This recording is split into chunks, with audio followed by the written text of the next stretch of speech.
Hello, welcome to my garden. Right, I'm going to show you around. So we have just been in this garden for 3 months, and when we moved in it was a completely blank canvas. The only thing that was here was the grapevine and the buddleia at the bottom. Everything else was completely blank, and so we've added everything ourselves from our last garden. So let me just show you around. So I'll start in this corner. So this is just the corner where the conservatory is, and it's really shady. It never gets the sun. It's where I feed the birds. I'm new to feeding birds, so if I'm doing anything wrong, please tell me. And the water for them. So we've put a fern in this corner here. I think that would be perfect for there. These chairs are absolutely perfect for sitting in the garden.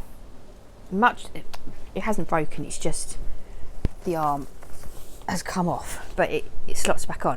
But they are absolutely perfect for the garden. So comfortable. That's what we sit in all the time to eat, and just to sit in it all the time. We did buy this nice garden set, but we don't use it because it's so uncomfortable. So I've used it to feed more birds, and I use it to put pots in like that. It's just really uncomfortable. I bought padded seats, but it's just uncomfortable. And these chairs also make great doorstops. That's what I use this one for. But so comfortable to sit in, I can't tell you. You could put your drinks in there. Really, really handy. So let's take you around this corner here. So these are the water butts. So that's going really well because it's rained lots. So they're good and full. And then here is an area where the people before just filled the whole thing up with stones and hardly any soil. So we added a bit of soil to it, and then we are putting in, well, there's a fern there. I'm not actually sure that we've put that in the best place, but that's what that is. And then this is actually grass that's grown from the bird seed, and I've put it there, and the dogs eat that whenever they, sometimes they just need to, don't they? And so we've just put grasses and different succulents in there. I'll go down the other end down there and show you sempervivums in a minute. This is my hanging basket, my sempervivum hanging basket. I need to deadhead it, and I need to remove the dandelions. I use the dandelions to feed our tortoise. She'll be roaming around here somewhere. It used to look really good, but it kind of doesn't anymore. So I'm not sure. That needs looking at, that hanging basket. So let me take you to the table. So I just got some pots and got some begonias, some busy lizzies. That again is birdseed. Birdseed gets everywhere and grows, and I've just let it grow because it's nice. I don't know what is going to come out of it. You never know. And like I said, I've just got some pots, just filled them up with some geraniums. I've got to make a decision about these geraniums because I've got a few pots with the geraniums in, and I've got to decide, am I going to save them over winter in the conservatory or just use them as annuals? I don't think I can bear to throw them away, so to let them just die in the winter, so they'll probably go in the conservatory. I've no idea what's growing from this seed, but something's very healthy. So this is, like I said, the table and chair set, which really uncomfortable. And that's just the table and chair set from this angle. So if we go back over here, we're back in the gravel garden, and what I've done is I've made a sempervivum tapestry, which is looking lovely. I love sempervivums. I always have. Absolutely love them. I've grown them for years. There's a cactus that I thought we'd see how that went outside, and it died. It's been incredibly wet here and incredibly hot at the same time. It's quite weird. So that's the sempervivums. And there's a sedum there. That's self-seeded into a pot in our last house, and it's coming along really nicely. And then we've got an osteospermum there, which isn't flowering, but it's looking happier than it was. So yeah, so just waiting for this to all really fill in, which hopefully that won't take too long. Down here I've got a geranium. I cut that all back. It did cover up all of this area, but I've cut that all back, and it's flowering again nicely and coming back. There's some herbs on the step herbs. Do you know what? I've just bought these herbs from Tesco's. Nowhere fancy, nowhere flash, and they're looking really well. And up there are some rosemary that my husband brought from the garden centre. That's died, and these are all living, which sort of says a lot, doesn't it? That's the boys. This time, again, I just got it from Tesco's. Beginning of the summer, in a, you know, you just get it in the pot for popping, you know, putting in your kitchen, and it's really happy.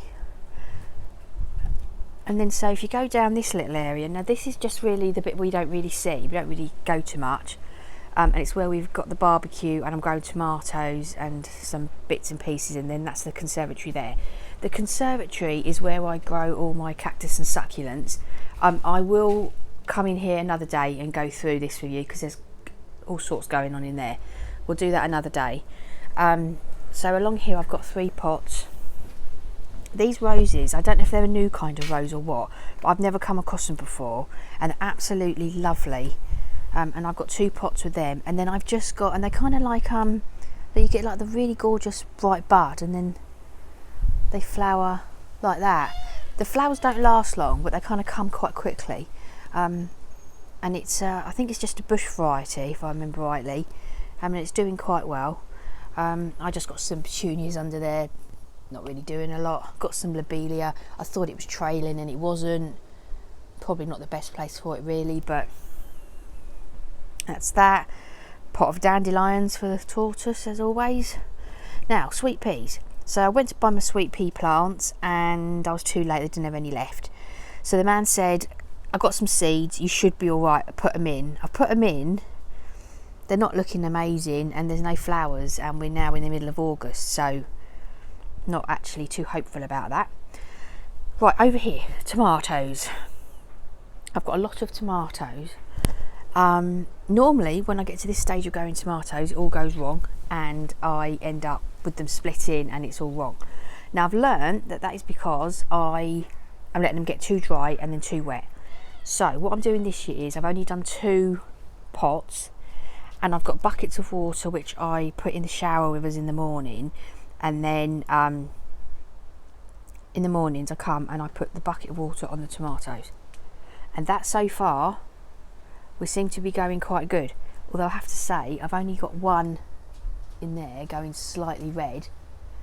Again, middle of August, I'm not sure if it's too late for, if I'm going to get them, if they're going to turn or not. I really don't know. Anyway, so that's our barbecue. We haven't used it yet because, like I said, we've only just moved in 3 months ago, and tomorrow my husband is going to try and attach the gas bottle, and we may or we may not have a barbecue tomorrow. And down here we are going to make a little bed to put grass in for sometimes, you know, if the dogs want to eat some grass. So let's go, we go back and then we go up the steps. Oh, on here I've got my geraniums in the pots. These, I've had these for years. I just put them indoors in the conservatory every winter, and they do really well. I don't know what this fluffy thing is here. My husband got that. I don't know what it is, but it's very nice and it works very well with that geranium. So I just have those 3 pots on the wall like that, and then if we go up the steps, now this area here, when we came it was just nothing, it was just completely bland, and I wanted to have a wild area. So what I did was I got some packets of wildflower seeds, I just threw them in, dug them, gave them a bit of a mix in and left them to it, and the poppies have been absolutely outstanding. The poppies have kind of taken over in that not much else has come up, and I know there's a lot more in there, there's pink poppies and stuff like that, but that's okay, you know, they've taken over, and when you're that, look at it, how gorgeous it is, so that's okay. Yeah, like I said, they're the rosemary from the supermarket, little thing just to feed the birds some water. And then in the back there I've got a honeysuckle going up this fence, a clematis which isn't doing too great. I've just made a standard out of my bay tree. This elderflower tree was completely free, it just seeded itself when we moved in and is doing really, really well. I've got a black baccarat and a felicia rose there at the back. The black baccarat I've had for a while, and it was always been really happy. It didn't agree with the move very well, but it's getting better. Felicia rose wasn't happy about the move either, but it's getting better. Honeysuckle's doing all right, but I guess next year will be when we'll really see that coming to its own. But these poppies, I believe they're Californian poppies, are just, honestly, they're absolutely outstanding. Absolutely gorgeous. And then this purple thing, I don't know what it is, has flowered, so it's obviously one of the wild flowers. And that's flowered in with it, and it's absolutely gorgeous. And then this white thing with this beautiful red stem, again, I don't know what it is. Something from the wild section, but if you look at the back of it, the poppies have just really taken over. Really beautiful, absolutely beautiful. And then this elderflower tree, which we've now got for free, which is great. And then over here, we want to have a jungly look, so we've just put in a selection of plants that more or less all evergreen, and that will eventually grow up high to make sort of a jungly effect. There's a peony there that had that was beautiful early on in the year. A honeysuckle was also beautiful, all over a bit now. Oh, there's a butterfly there. Oh, can see if we can get close without him flying away. Oh, we might be able to. Is he still there? He's closed up. Maybe if I just sit for a bit. I feel like David Attenborough. Will he open up if I just stay dead still? We've got a buddleia at the bottom of the garden, and it is incredible for how it's attracting butterflies. Is he going to open up? Come on, little one, open up. We won't hurt you. He's probably scared. Oh, I don't want to scare him. And while I'm down here, so we've got this grass here, that grass. This, I believe, is a fatsia. A few fatsias around. This is my husband's domain, this little bit. He kind of designed this bit. Oh, look, it's come out. Look at the butterfly, look. Oh, it's blown away. Right, so when we moved here, behind here we've got are they either berberis or pyracanthes? I think they might be berberis. And then here, look, this grapevine was here when we came, and we've let it go, and we've got grapes, loads and loads of grapes, which is lovely. Got to watch it though, because grapes aren't good for dogs, and the dogs are always in the garden. Not always, but you know what I mean. They spend a lot of time in the garden, so I just got to be careful. And we've got this thing here, no idea what it is, some kind of fruit. It looks like some sort of plum or something. That again was already here.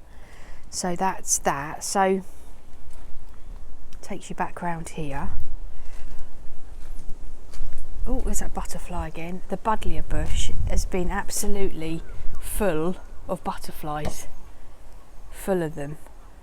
I don't know if you're supposed to deadhead buddleias, but I've been doing it.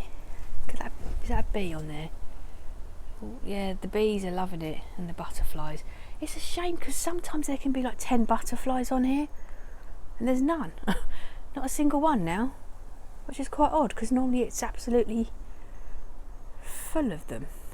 And at the back here, I've just got this mint plant. This again is something that I got from Tesco's, and look how big it's got. So it just came in a tiny little pot, and in 3 months it's grown to that big. I'm not using it for eating or drinking or anything. I'm just letting it grow because I just wanted a bit of foliage here for when the buddleia has to be cut down or cut back. And then I think that is a berberis at the back behind the buddleia. Now this, let me quickly show you my chilies. So I've been growing chilies, haven't got a clue what I'm doing, but I just have been keeping them in the sun. The thing is, it's like when you see one, then you see loads. There we go, there's some. I think if it goes to plan, I'm going to have lots. I think it depends whether or not it's going to be hot enough for the rest of the summer, which we haven't got a lot left. Is it going to be hot enough for them to all get bigger? So that's that. What have we got here? Just our shed. And then we've got some grasses, and I've got some of that lobelia again, which I was really hoping was going to be trailing, and it's not. Beautiful colour, but it's not trailing. We've got these solar lights, and they make the garden beautiful in the evening. I'll have to do a video one evening to show you them. Now, this is my husband's greenhouse. Like I said, it's only just gone up. I'm not going to go in there today, we'll do that another day. He grows cannas and carnivorous plants, and I don't know, well, I know what you learn from him telling me, but one day I'll go in there properly, and I'll go in there with him, and then he can tell you about it, because I don't know anything about them. So that's that. So this is my little dog. You having a lovely sleep? You having a lovely sleep? They love this garden because they're getting older now, so they don't need loads of room to be running around. But they do like to have a good old sniff around, and this garden gives them that. This is a bed that we got for them, which is really good, because if we're out here, I don't like them lying on the concrete because they're getting older, and it's not good for their joints. So I got this bed for them, and then it's raised off the ground like that. But it gives them, if it's too hot, then they don't get hot on it. Although I'm really hot about that. I don't have the dogs out here if it's hot. If it's hot, we'll be in with air conditioning on. I don't have them out in the heat at all. But in the evenings when we're out here, it's just nice for them to lie on that. It's a bit softer. So I do believe that's it. It's my little dish where I feed my birds. I'm going to take some videos of the birds eating. It's really lovely. So that's it. So I hope you enjoyed a little tour of my garden, and I will keep you updated on progress and what's going on. You know what it's like with gardening, there's always something going on. And then I will do this every week, and you can see how it all progresses. Bye bye.